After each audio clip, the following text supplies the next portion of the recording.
Hello guys, in this tutorial you will learn how you can change the date format for your workspace on Wrike. So let us guide you through this. So guys, if you'd like to change not only the time zone but the date format, for example, I don't know, from North American to European or to any other, for your tasks and workspace on Wrike, you will need to log into your account, click into your profile icon in the top left and navigate to profile and settings. So here, navigate to profile on the left hand side, scroll down to workspace settings, and here you will see the current date format, year, month, day.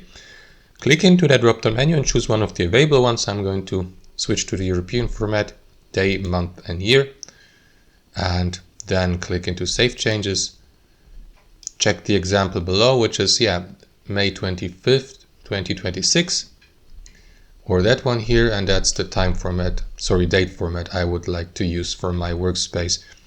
And you can also change the time format here from 12 to 24-hour time, and also set a start of the week, which is Monday in Europe. Confirm by clicking into save changes here, and that's how it works. Thanks for watching, and I'll see you next time.